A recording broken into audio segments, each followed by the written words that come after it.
Welcome to the San Luis Obispo Railroad Museum. It's September 20, 2016. I'm Glenn Madison. Our special guest today is Louis Verdugo, and our cameraman is Jack Hutchinson. So Louis, this is your chance to tell us about coming to San Luis Obispo to work as roundhouse foreman and all the things you were involved in. Well, I came here in December 20th, I believe, with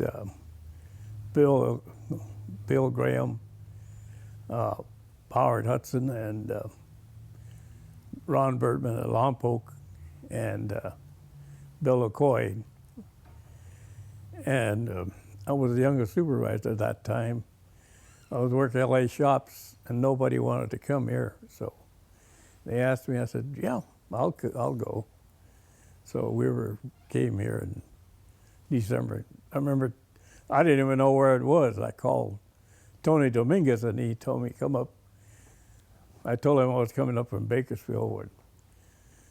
And he said, just come up Highway 101 and get off on Santa Rosa and go straight ahead, and you'll find the railroad. So that's what I did.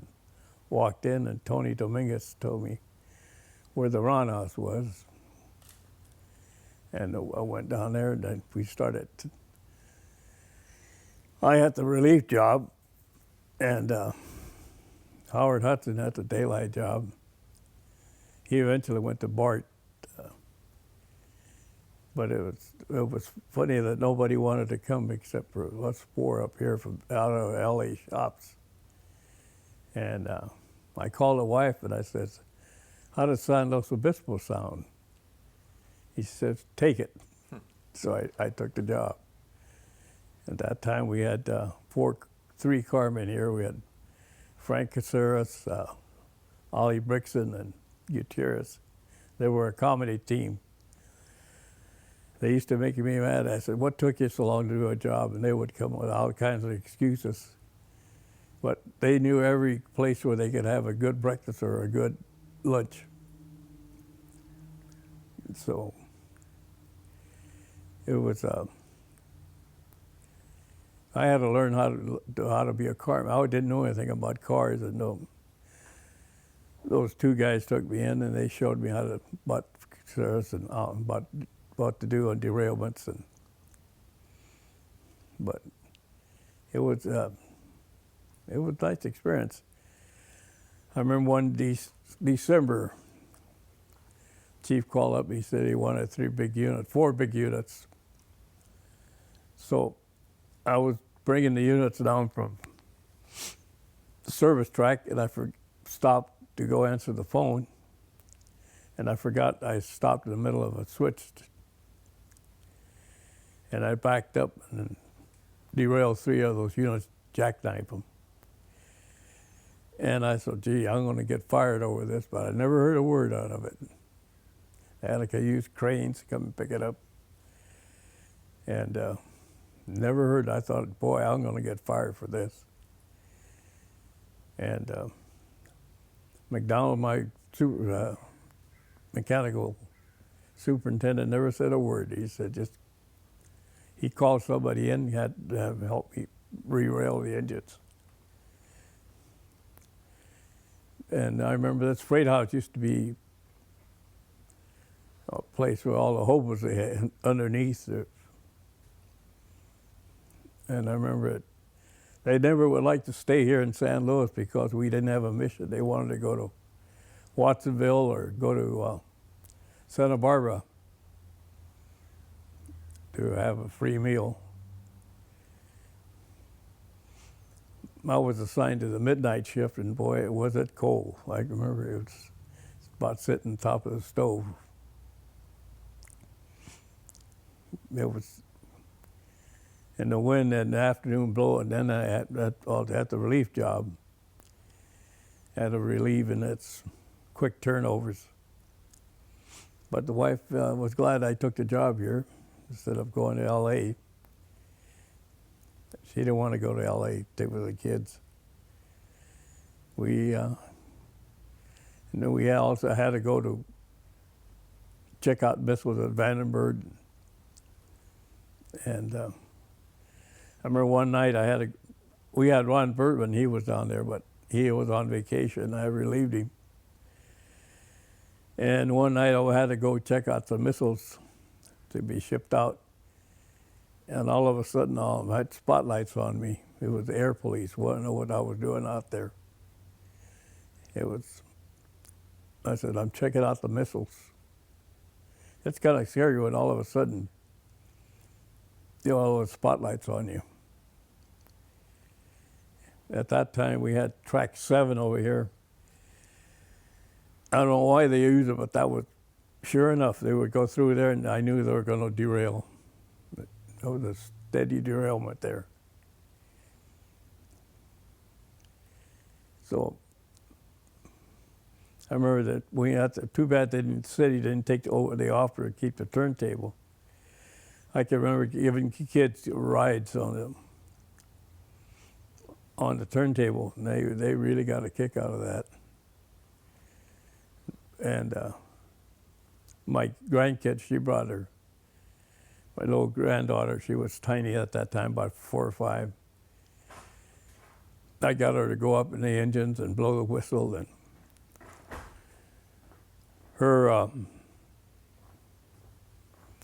brought her over with the class, and I remember she says, "Grandpa, they wouldn't even let me go up in the engine and blow the horn." She was used to doing that.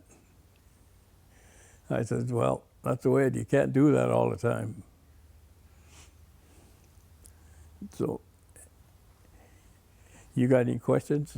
Well, maybe you could tell us a little bit about just the day-to-day activity. What went on at the servicing tracks? We would service the locomotive, fuel, oil, and sand, and make up the power. The chief would call it. We had to work with the Roseville and the LA chiefs, so we had to coordinate, which sometimes one wanted, hey, we don't have enough power to go both ways. One wanted helpers, another one wanted me to add a unit. And we used to always keep an extra unit for Amtrak in case at that time. Sometimes it did work out. We had to give them an engine. That was another. We had to service Amtrak when it came through here. We had to put water in the steam generators.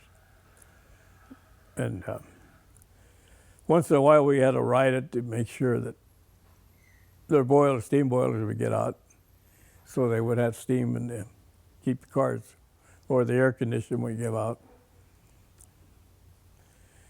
At that time, we still had the wrecker, the old steam hook. I had to start it. We overhauled it at that time. We could put new tubings in there on it. LA crew came down and worked it over. I remember one time I fired it up, just turned it off. Here comes the air control people. They were going to give me a ticket. But good thing I had turned it off, because the smoke was really, black smoke was going up. And we had to take care of boxcars or wide loads or anything that came up. We had to go and inspect them. But also we would go out up the grade derailments. At that time, we seemed to have quite a few, but kind of settled down. Now, you said you came here in 1970? December 1970. And then when did you? Well, they abolished the jobs in, I think it was June of '81. They had, that's when I think, yeah, in '81 I went back to LA to heavy repairs. And I think Larry Webb came in. He went down with me. All of us went back to LA. And It was different when we went back to LA. We had to start all over again. Was that in Taylor Yard or a different? Taylor Yard. I went back to having a heavy repair track at the LA shops. And I started out in Bakersfield at the store department. And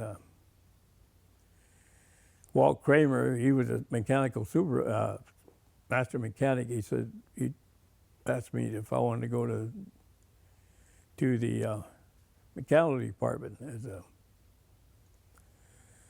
machinist apprentice. I said, yeah. Because my Stone was a storekeeper, and he said, you better take that job. And I did, being transferred to departments.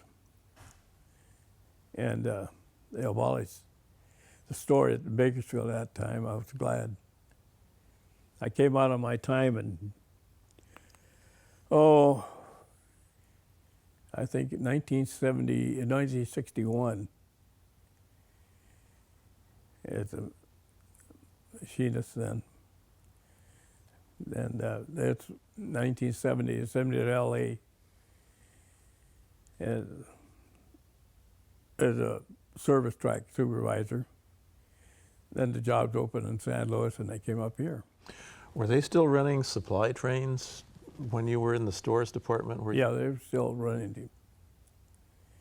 We were unloading sand and all kinds of equipment. But I was thinking of the trains that would get loaded at a store's location and then distribute things to stations and depots along the line. No, we were at that Bakersfield. We were loading cabooses. They were still using. So fusees and torpedoes. Torpedoes. It's just like, even here in San Luis at that time, when I came here, we still had cabooses. We had to service them with coal and water. And we had to service, out of here, we had to service the work trains.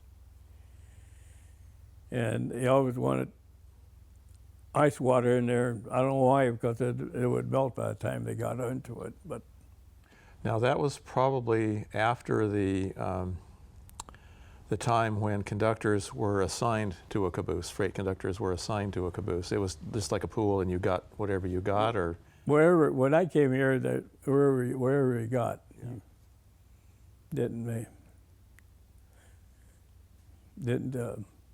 make any difference. Then we had to go back to Guadalupe and service Guadalupe too. So they kept us busy. We had to unload here. I remember one night I forgot about it. I think I dumped about 500 gallons or more of diesel fuel there, and I forgot to turn off the fuel pump, and they just started pumping fuel all over. If they went back to check that ground there, it's well soaked. Well, they've dug up quite a bit of it in connection with the development that's happened in that area, I guess. But When I came here, we had a water service department, and right next to us, but they lasted about the same time we did, and then they did away with them. Yeah, Frank Caceres, let's see, we had Frank Caceres, Ollie, and then they were like the Three Stooges. They were a comical crew. And then they assigned 2 more carmen at Guadalupe, and one at Lompoc was drawn. So we had about 6 carmen at that one time. But due to union, they couldn't be assigned to. They were assigned to Oceano technically, but they would work out of here. You got any more questions? Or? Well, I was wondering if you mentioned inspecting loads. I assume before they went over to the grade to make sure they'd get through the tunnels and that sort of thing. Were you ever asked to check on something and, I don't know, maybe rolled open a boxcar door and saw something you really didn't expect, or had real surprises in your shift? No, well, we found a lot of shift loads, and we go up the hill, or we had that car you got out here, the Quest car. We had they first called us on it.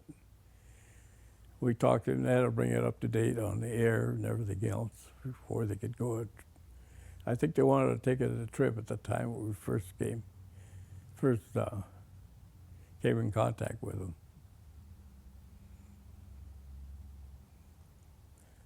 Yeah.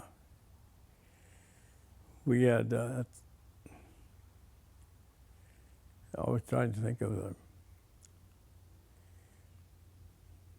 the other people we had here.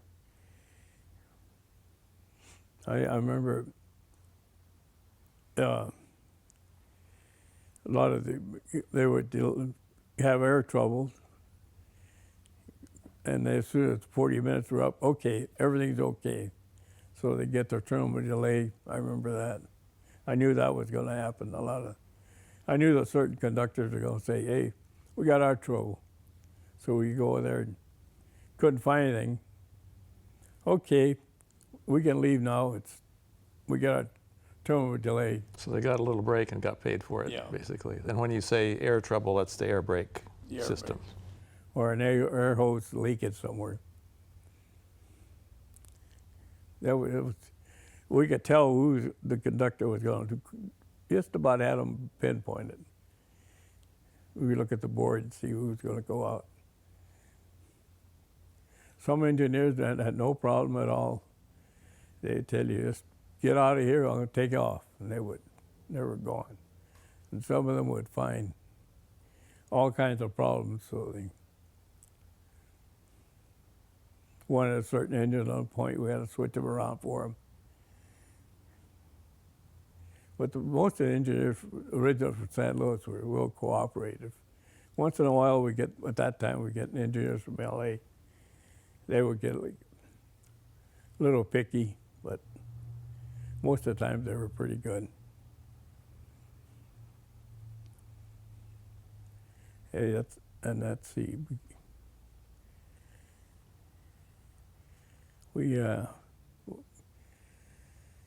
when we were going to we used to go to Santa Barbara too. We had a guy down in Santa Barbara, Castro.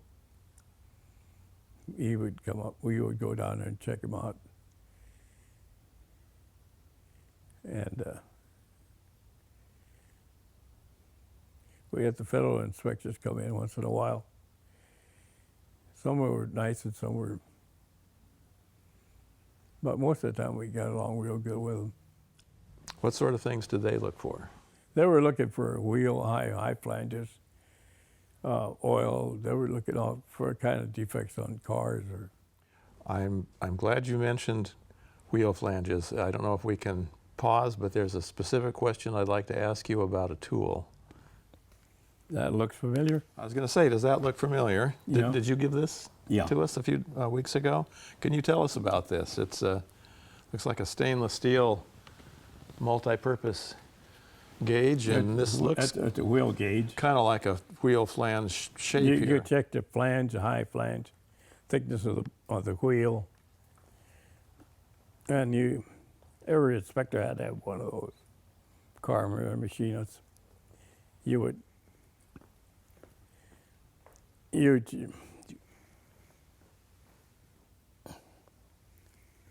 This would check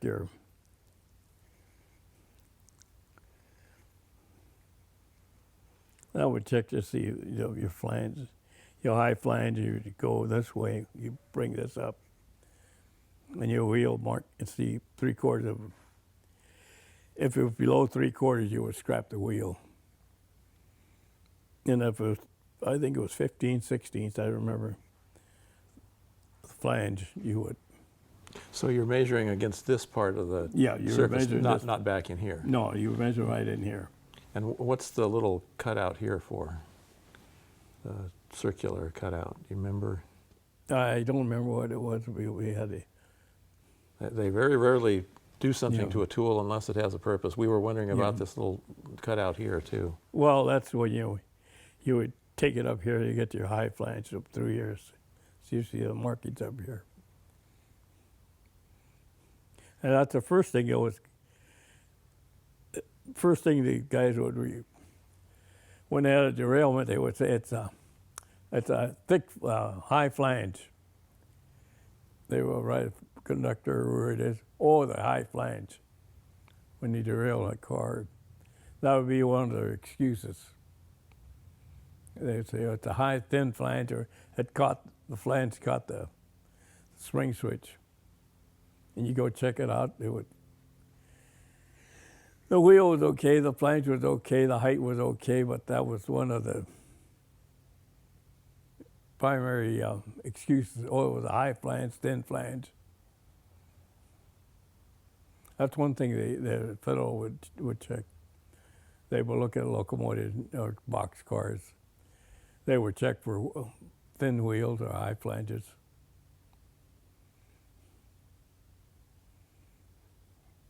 And I remember when they did away with cast iron wheels, that was an outlaw. We were looking for those too. Because cast iron wheels would crack real easy. Now we recently had moved a 1903 vintage tank car to our display track out here, and we know the wheel assemblies under it are not the original ones, but somebody commented on the ribbed wheels. If you look at the inside of the wheel, the casting, I assume it's a casting, has a curved pattern in it. That's a cast iron wheel. So they're outlawed. So what was the purpose of those curved ribbed forms? I really don't know what the purpose was of those, but those wheels they were outlawed in the early 70s, I remember. Well, we had another visitor a few weeks ago who corrected our sign on our exhibit over here about the tool cart with its curved spokes, and our sign had said that there's no real mechanical reason for that. Somebody just thought it would look nicer. And he said, no, that's done so that when the casting cools, if you'd had straight spokes, they would shrink more than the outer rim of the wheel, and they tend to pull away and crack. But in a solid wheel where you don't actually have spokes, it's all one mass of metal. Yeah. I was trying to imagine why those ribs would have that same kind of S curve in them, but it probably has something to do with the cooling evenly and not cracking right off when it's new, at least. I know that's one of the primary reasons they pull them out, because they were cracking, and we were always on the lookout for them.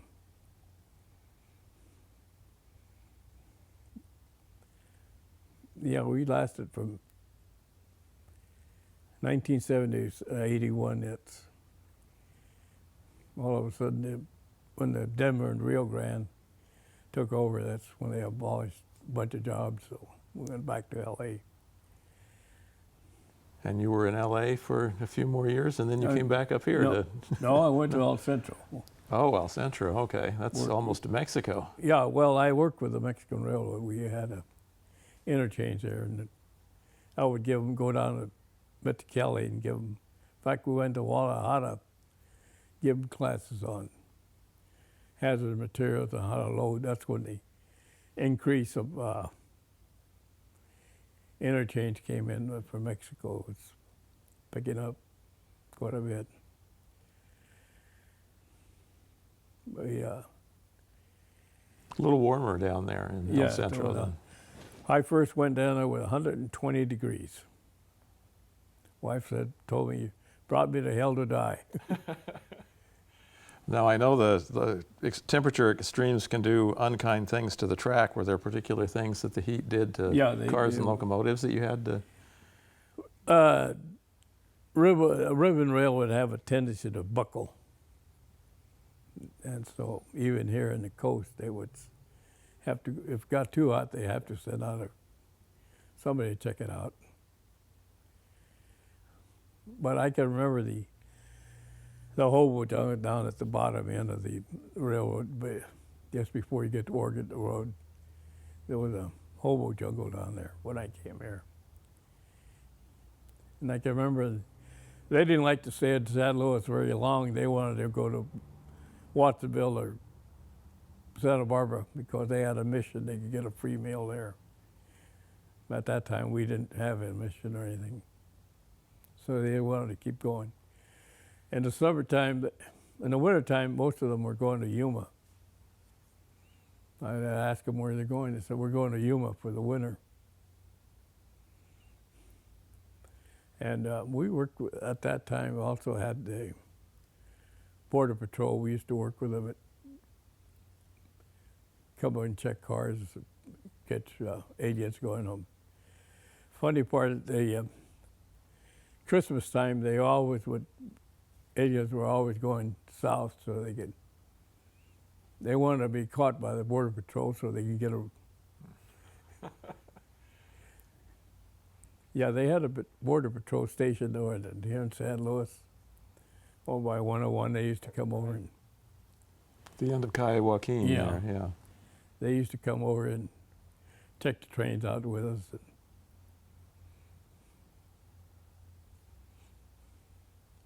We'd hold up the train or something so they get the, and check it out. I remember the fire, I can't remember the year they had that big fire. Oh, in the Summit Tunnel? Yeah. It was the mid-1980s. I can't remember the exact year. Yeah, must have been about 81 or 82 because I was in LA and they called me back to come up here to work for a while get those tank cars going. We had the water tank cars they used up there. And I remember one time when they came back off the hill, get water, the tank car itself, the water car itself, they had walkway was made out of wood, and that was burning when they came down off the hill. Nobody had noticed it. No, I looked over there, it was burning. We had to pour water on the walkway. Yeah, you know things are serious when your firefighting car is on fire. Yeah. So we had to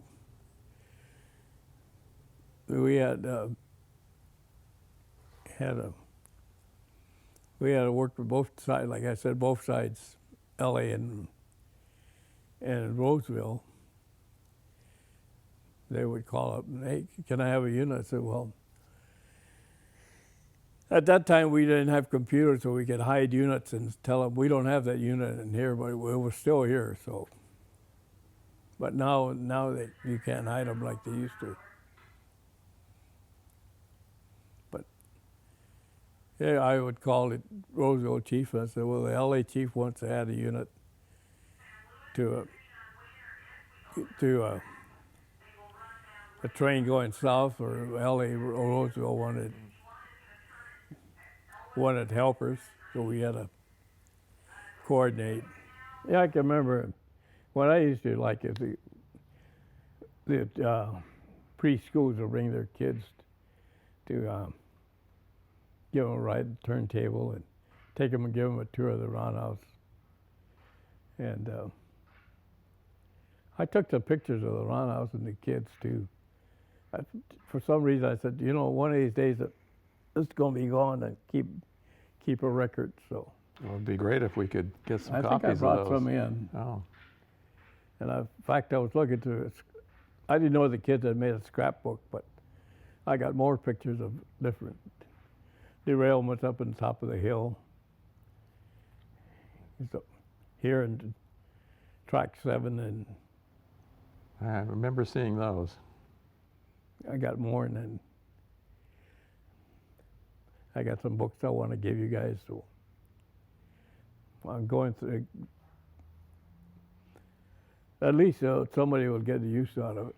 Well, we really appreciate those items, and we appreciate your coming in and telling us your memories. And